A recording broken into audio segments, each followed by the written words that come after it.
બનાસકાંઠા જિલ્લામાં કાંકરેજ તાલુકાના મુખ્ય મથક સિયોરી ખાતે વિકસિત ભારત સંકલ્પ યાત્રાનો કાર્યક્રમ યોજાયો. કાર્યક્રમના અધ્યક્ષ હરગોવનભાઈ સિરવાડિયાના નેજા હેઠળ કાંકરેજ તાલુકાના ગ્રામ્ય વિસ્તારો અને શહેરી વિસ્તારોમાં ગામડે ગામડે ફરીને વિકસિત ભારત સંકલ્પ યાત્રા દરમિયાન લાભાર્થીઓને લાભ આપી રહી છે.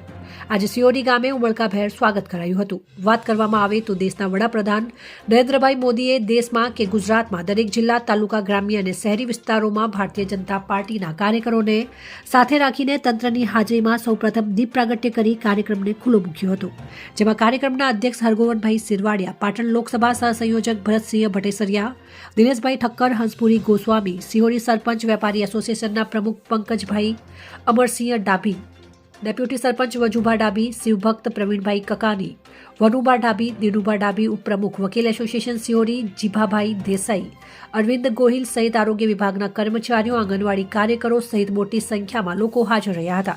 જેમાં સૌથી અગત્યની વાત વિશે વાત કરીએ તો મા કાર્ડ, આભા કાર્ડ, રેશન કાર્ડ, જાતિ આવકના દાખલા, 108ની સેવા, ખેડૂત અને પશુપાલકો માટે કાળજી રાખીને યોગ્ય રીતે લાભાર્થીઓને લાભ આપવામાં આવ્યા હતા. જેમાં સમગ્ર કાર્યક્રમનું સંચાલન રમેશભાઈ દવેએ કર્યું હતું. અહેવાલ રામજીભાઈ રાયગોર, કાંકરેજ, બનાસકાંઠા.